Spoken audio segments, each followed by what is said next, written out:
बिस्मिल्लाहिर्रहमानिर्रहीम। अस्सलाम वालेकुम डियर स्टूडेंट्स। उम्मीद है आप लोग खैरियत से होंगे। तो आज जो हमने टॉपिक पढ़ना है वो बर्नौलीज इक्वेशन का टॉपिक है। बर्नौलीज इक्वेशन जो है हम कहते हैं फिजिक्स के अंदर या फ्लूइड डायनामिक्स के अंदर एक फंडामेंटल इक्वेशन है, जो कि रिलेट करती है फ्लूइड के प्रेशर को उसकी स्पीड और हाइट से। ठीक है, तो सबसे पहले इसकी हम स्टेटमेंट देखते हैं। इसकी जो स्टेटमेंट है ये हमारे पास इक्वल होती है। हम कहते हैं the sum of pressure, kinetic energy per unit volume and potential energy per unit volume for an incompressible non viscous fluid having streamline flow is constant. यानी हम लिख सकते हैं, ये जो इसकी मैथमेटिकली हम इसको लिख सकते हैं, sum of pressure, kinetic energy per unit volume plus potential energy per unit volume. ठीक है, फॉर एन आइडियल फ्लूइड। ये जो ऊपर कंडीशन ठीक है लिखी है, ये सारी आइडियल फ्लूइड की कंडीशंस हैं। इनके लिए हम कहते हैं ये कांस्टेंट रहते हैं। तो उसके बाद जो है हमारे पास इसका जो बेसिक प्रिंसिपल है, हमारे पास ये जो ठीक है, ये जो बर्नौलीज इक्वेशन है इसका बेसिक प्रिंसिपल हमारे पास क्या होता है जी। इसका बेसिक प्रिंसिपल आपको पहले भी मैंने बताया था। इसका बेसिक प्रिंसिपल जो है वो law of conservation of energy पे बेस करती है इक्वेशन।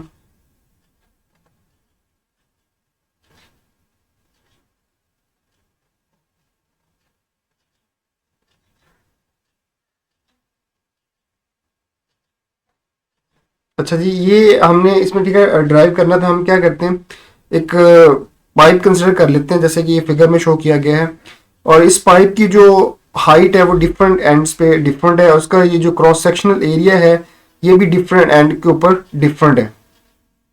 तो हम कहते हैं जी consider an ideal fluid flowing through a non uniform pipe of different heights at different ends. तो ये हमने कंसिडर कर लिया है। अब हमने बेसिकली करना क्या है, यहाँ पे ये यहाँ से फ्लूइड एंटर हो रहा है। हम कहते हैं इस एंड के ऊपर ये जो P1 यहाँ पे लिखा है ये प्रेशर को शो कर रहा है। और ठीक है, in time delta T fluid जो है वो मूव करता है और डिस्टेंस डेल्टा एक्स कवर कर लेता है विद वेलोसिटी v1। और ये यहाँ से रेफरेंस से हाइट h1 के ऊपर है ये एंड। और ये जो इसको हम अपर एंड कह देते हैं, ये लोअर एंड हमारे पास। ठीक है, लोअर एंड में यहाँ पे प्रेशर P2 है, जो डिस्टेंस कवर होता है इन टाइम डेल्टा टी वो डेल्टा x2 है। और यहाँ पे फ्लूइड वेलोसिटी v2 से मूव कर रहा है। अब हम क्या करते हैं यहाँ पे, ठीक है, अब ये फ्लूइड जो है जब ये यहाँ से एंटर होता है तो ये ठीक है इस पे प्रेशर एक्सर्ट कर रहा है यानी फोर्स लग रही है। तो यहाँ से ये वर्क डन कर सकते हैं। तो यहाँ पे अब हम क्या करेंगे, हम बेसिकली कैलकुलेट करेंगे इस पॉइंट के ऊपर जो वर्क डन हो रहा है। ठीक है, और फिर हम इसी तरह सिमिलरली यहाँ पे कैलकुलेट कर लेंगे क्या वर्क डन हो रहा है। तो ये जो वर्क डन हो रहा होगा बेसिकली ये यहाँ पे फ्लूइड को मूव करवाने जब करवाता है तो उसकी पोटेंशियल एनर्जी और काइनेटिक एनर्जी में चेंज करने में वो यूटिलाइज हो जाता है। तो यही चीज हम इसी को यूज करके इस इक्वेशन को डिराइव करेंगे। तो इसकी डेरिवेशन हम स्टार्ट करते हैं। सबसे पहले ठीक है हमने कंसिडर कर लिया हुआ एक पाइप जो कि नॉन यूनिफॉर्म साइज का है।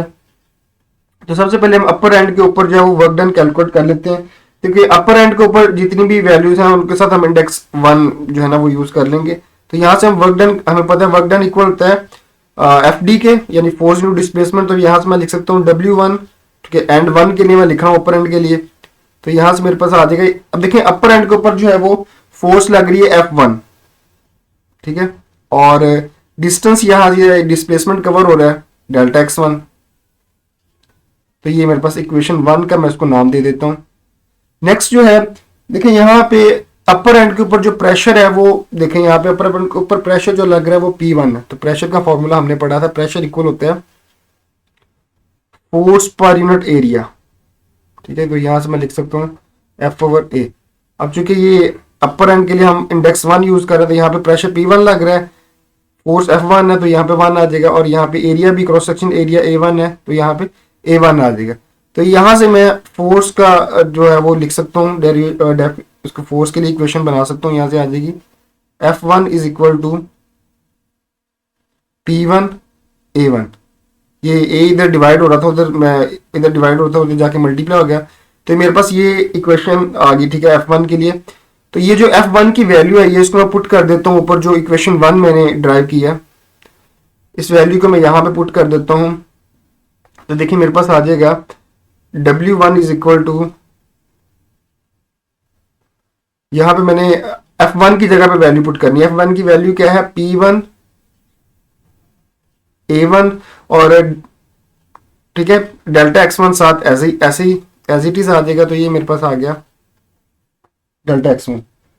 तो यहां से ठीक है मेरे पास ये वैल्यू आ गई। अब इस यहां से हम क्या कर सकते हैं, हम कहते हैं कि अगर ये जो फ्लूइड है, ठीक है, यानी ये जो फ्लूइड मूव कर रहा था, अगर उसकी मूव करने की जो स्पीड है वो V1 हो, और टाइम डेल्टा T में अगर वो डिस्टेंस डेल्टा X1 कवर करता है, तो हम लिख सकते हैं delta X1 is equal to V1 T। ठीक है, ये कल भी ये हमने इक्वेशन लिखी थी जब आपकी इक्वेशन ऑफ कंटिन्यूटी पड़ी थी। S is equal to VT, उसी इक्वेशन को यूज करते हुए लिखिए। यहाँ पे S जो है वो डेल्टा X1 के इक्वल है, और V यहाँ पे ठीक है इस एंड पे अपर एंड पे जो डिस्टेंस है वो डेल्टा X1 है, तो वेलोसिटी V1 है। अब ये जो वैल्यू है ये हमारे पास डेल्टा X1 की, इसको पुट कर देते हैं यहाँ पे इक्वेशन नंबर 2 के अंदर। इसको आप इक्वेशन 2 का नाम दें। तो यहाँ पे हम डेल्टा X1 की वैल्यू पुट कर दें, तो बेटा आपके पास यहाँ पे आ जाएगा W1 is equal to P1 A1, delta X1 की जगह पे वैल्यू पुट करनी है, तो ये आ जाएगा V1 इंटू टी। तो ये मेरे पास जो इक्वेशन बन गई इसको मैं नाम दे देता हूँ इक्वेशन नंबर 3 का। Similarly at the lower and the work done is, मैं मतलब अब दोबारा से कैलकुलेशन करने की जरूरत नहीं, जैसे हमने अपर एंड के लिए वर्क डन कैलकुलेट किया है, सॉरी, तो यहाँ पे हम लोअर एंड के लिए भी वर्क डन कैलकुलेट कर सकते हैं। लोअर एंड पे जो प्रेशर है वो P2 है, और डिस्टेंस डेल्टा X2 कवर हो रहा है, और यहाँ पे वेलोसिटी जो है फ्लूइड की वो V2 है, क्रॉस सेक्शन एरिया A2 है। तो हम सिमिलरली ये जो लोअर एंड है इसके लिए वर्क डन कैलकुलेट कर सकते हैं, वो हमारे पास आ जाएगा। यहाँ पे उसका लिखेंगे W2 is equal to P2 A2 आ जाएगा, और V2 T। तो ये जो यहाँ पे लोअर एंड है, यहाँ पे वर्क डन जो है इसको नेगेटिव कंसिडर करेंगे। ठीक है, नेगेटिव यहाँ पे शो कर रहा है, नेगेटिव साइन का मतलब है कि वर्क डन जो है वो फ्लूइड फोर्स के अगेंस्ट किया जा रहा है। देखें यहाँ पे अगर मैं आपको फिगर में दिखाऊं, तो यहाँ पे ये जो एटमॉस्फेरिक प्रेशर P2 है, ये जो है ना ये फ्लूइड फोर्स के अगेंस्ट है। यहाँ पे देखें प्रेशर की डायरेक्शन और फ्लूइड के ये जो मोशन की डायरेक्शन है वो एक ही डायरेक्शन में थे, तो यहाँ पे वो ऑपोजिट हो जाते हैं, इसलिए हमने उसको नेगेटिव वर्क डन कंसिडर किया। अच्छा, हमने दोनों एंड्स के ऊपर वर्क डन कैलकुलेट कर लिया है, तो हम क्या कर सकते हैं, यहां से हम नेट वर्क डन कैलकुलेट कर सकते हैं। दोनों एंड्स के ऊपर हमने वर्क डन कैलकुलेट कर लिया, तो हम नेट वर्क डन कैलकुलेट कर सकते हैं। नेट वर्क डन इक्वल होगा W1 प्लस W2, यानी कि W1 और W2 को हम ऐड कर देंगे जो अपर एंड और लोअर एंड के ऊपर हमने वर्क डन कैलकुलेट किया है। तो यहां से हमारे पास जो है वैल्यूज पुट कर देते हैं। W is equal to W1 की जगह पे उसकी वैल्यू लिखें P1 A1, और ठीक है ये V1 T प्लस W2 की जगह पे उसकी वैल्यू लिखे दें। W2 में वर्क डन हमारे पास था minus P2 A2 V2 T। तो ये आ गया जी। यहां से मैं इसको थोड़ा सा मजीद सिंप्लीफाई करके मैं लिख सकता हूं P1 A1 V1 T minus, ये प्लस माइनस माइनस हो जाएगा, तो मेरे पास आ जाएगा P2 A2 V2 T। तो इसको ये मेरे पास आ गया, इसको मैं कह देता हूँ इक्वेशन नंबर, ठीक है ये इक्वेशन 4 थी, इसको मैं इक्वेशन 5 कह देता हूँ। उसके बाद जो है हमने last time equation of continuity पढ़ी थी। इक्वेशन ऑफ कंटिन्यूटी होती है A1 V1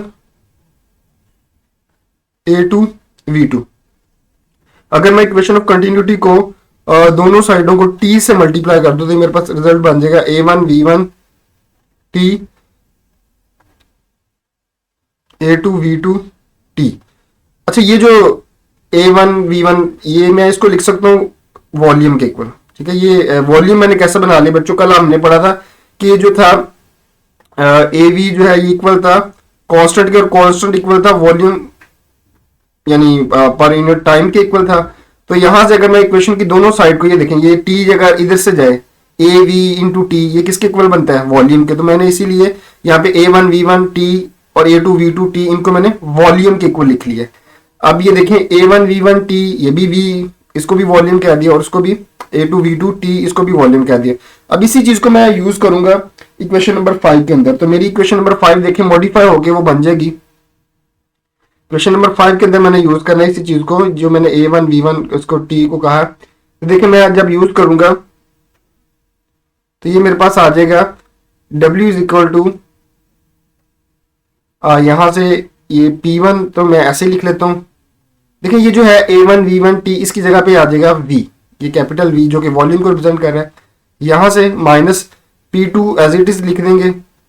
तो A2V2T इसको क्या कह दिया, वॉल्यूम कह दिया। ये देखें ये B आ गया हमारे पास।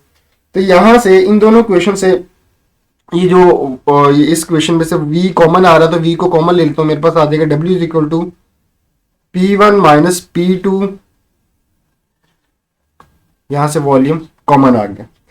तो अब ये जो ठीक है, ये मेरे पास एक नई इक्वेशन बन गई, इसको इक्वेशन 6 का मैं नाम दे देता हूँ। यहाँ पे आपको पता है वॉल्यूम के बारे में, ठीक है, आपको पता है वॉल्यूम की डेफिनेशन क्या होती है, मैस पर यूनिट वॉल्यूम। तो यहाँ से ठीक है मुझे पता है कि वॉल्यूम किसके इक्वल होता है, mass, sorry mass per unit density, मैंने शायद इसको पहले गलत बोल दिया। तो यहाँ से मैं इस वॉल्यूम की जगह पे इसकी वैल्यू पुट कर देता हूँ, तो मेरे पास ये इक्वेशन बन जाएगी W is equal to total work done is equal to P1 minus P2, V की जगह पे उसकी वैल्यू लिख देता हूँ, ये आ गया M ओवर रो। तो ये मेरे पास इक्वेशन नंबर 7 आ गई। ओके ये देखें जी, ये टोटल वर्क डन मैंने कैलकुलेट कर लिया। तो ये जो वर्क डन है, बेसिकली ये वाला जो वर्क डन हमने कैलकुलेट किया, ये वर्क डन क्या होता है, this work done is utilize to change the kinetic energy and gravitational potential energy of the fluid. क्योंकि जो हमने देखा था, अगर मैं आपको फिगर दोबारा दिखाऊं, इस फिगर के अंदर देखें यहाँ पे इसका, क्योंकि यहाँ पे जब फ्लूइड मूव करता है डिफरेंट क्रॉस सेक्शनल एरिया पे वेलोसिटी डिफरेंट होती है, इसकी काइनेटिक एनर्जी भी डिफरेंट होती है। इसी तरह से इसकी हाइट डिफरेंट एंड्स पे डिफरेंट है, तो इसकी पोटेंशियल एनर्जी भी डिफरेंट पॉइंट्स पे डिफरेंट होगी। तो ये जो वर्क डन है, ये काइनेटिक एनर्जी और पोटेंशियल एनर्जी को चेंज करवाने में यूटिलाइज हो जाता है। तो यहां से मैं लिख सकता हूँ change in kinetic energy equal होगी, मेरे पास चेंज इन काइनेटिक एनर्जी मैं लिख सकता हूँ डेल्टा काइनेटिक एनर्जी, अपर एंड के ऊपर जो चेंज इन काइनेटिक एनर्जी है और लोअर एंड के ऊपर, तो इनको माइनस कर देते हैं तो हमारे पास चेंज इन काइनेटिक एनर्जी आ जाएगा। ठीक है, लोअर एंड के ऊपर काइनेटिक एनर्जी की वैल्यू है, यहां से हमारे पास जो है ये वैल्यू आ जाएगी half M V2 square minus half M V1 square. ठीक है, ये मैंने change in kinetic energy find कर ली। इसी तरह से मैं चेंज इन जो है वो पोटेंशियल एनर्जी भी फाइंड कर सकता हूँ। मेरे पास change in potential energy equal आ जाएगी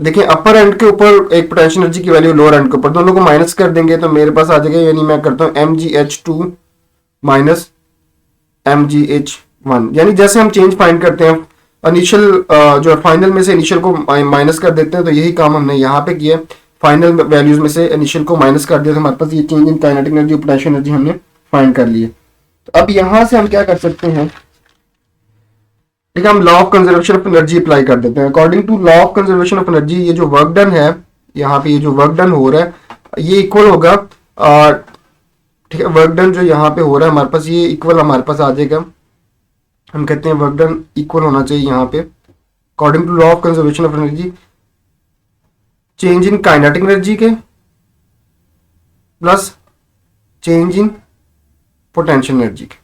ठीक है जी, तो यहां से ये हमारे पास आ गया। मैं दोनों वैल्यूज पुट कर देता हूं, तो यहां से मैं थोड़ी सी स्पेस जनरेट कर लेता हूं।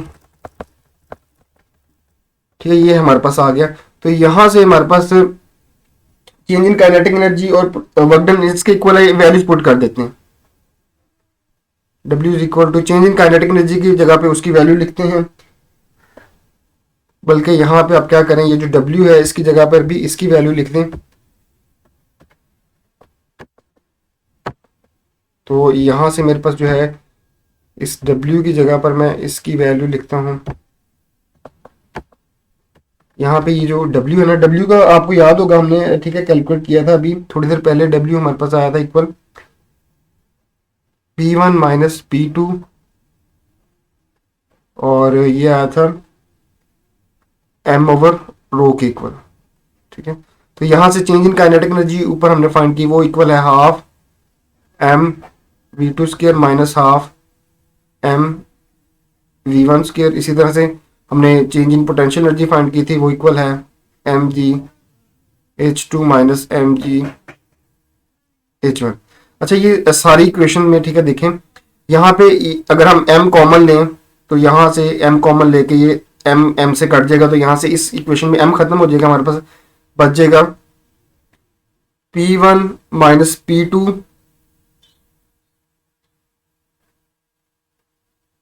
वन ओवर रो यहाँ से। ठीक है, इस इक्वेशन से m कॉमन लेंगे तो वो ये वाले m के साथ कट जाएगा, तो हमारे पास यहाँ पे बच जाएगा half v2 square minus half v1 square, और यहां से हमारे पास बच जाएगा GH2 माइनस GH1। अच्छा, अब आप एक काम करें, यहां से ये जो रो है, यहाँ पे ये रो इस तरफ, ठीक है, डिवाइड हो रहा है, उधर जाके ये सारी टर्म्स के साथ मल्टीप्लाई हो जाएगा, तो हमारे पास आ जाएगा P1 माइनस P2, मेरे पास आ जाएगा half rho v2 square plus half rho v1 square plus rho g h2 minus rho g h1। यानी रो जो है इधर डिवाइड हो रहा था, उधर जाके सारी टर्म्स के साथ मल्टीप्लाई हो गया। ठीक है, अब आप एक काम करें, आप क्या करें, P1 वाली टर्म्स को एक, मतलब ऐसी टर्म्स जिनके साथ 1 है, यानी कि जो अपर एंड के लिए हैं, उनको एक साइड पे इकट्ठा कर लें, और ऐसी टर्म्स जिनके साथ 2 का इंडेक्स यूज हुआ है, यानी कि जो लोअर एंड के लिए, उनको एक साइड पे इकट्ठा कर लें, तो आपके पास आ जाएगा ये इक्वेशन इस तरह से मॉडिफाई हो जाएगी। देखें P1, यहाँ से 1 वाली टर्म्स को मैं इधर लेकर आता हूँ, यहाँ पे ये देखें, सॉरी, इसके साथ यहाँ पे माइनस था, ये प्लस नहीं है, तो ये ठीक है, ये माइनस है, यहाँ पे उधर जाके ये प्लस हो जाएगी, आ जाएगा half rho v1 square. Again ये भी माइनस हो रही है, उधर जाके प्लस हो जाएगी, और यहाँ पे देखें 2 वाली टर्म, ये P2 इधर माइनस हो रहा है, उधर जाके ऐड हो जाएगा P2। अब यहाँ से हमारे पास ये बाकी जो टर्म बच गई उनको एज इट इज यहाँ पे लिख लेंगे, half rho v2 square plus rho g h2। तो ये देखें, ये हमारे पास जो इक्वेशन ऑफ कंटिन्यूटी है, इसको हमने sorry, equation of Bernoulli's equation जो है, इसकी डेरिवेशन हमारी यहाँ पे कंप्लीट हो जाती है। इसको जनरलाइज करके हम लिख सकते हैं P plus half rho v square plus rho g h is equal to constant. ठीक है जी, तो ये देखें, यहाँ पे जो हमने स्टार्टिंग में डेफिनेशन की थी कि ये जो होती है for an ideal fluid, Bernoulli's equation को हम डिफाइन कर सकते हैं कि ये इक्वल होती है sum of pressure, sum of kinetic energy per unit volume and sum of potential energy per unit volume is equal to some constant. तो ये हमारे पास बेटा, ठीक है, बर्नौलीज इक्वेशन जो है, इसकी डेरिवेशन हमारे पास कंप्लीट होती है। तो इस ठीक है, इसमें कोई प्रॉब्लम आती है तो आप कमेंट करके पूछ सकते हैं। तो आज के लिए इतना ही, अल्लाह हाफिज़, नेक्स्ट वीडियो में मुलाकात होगी।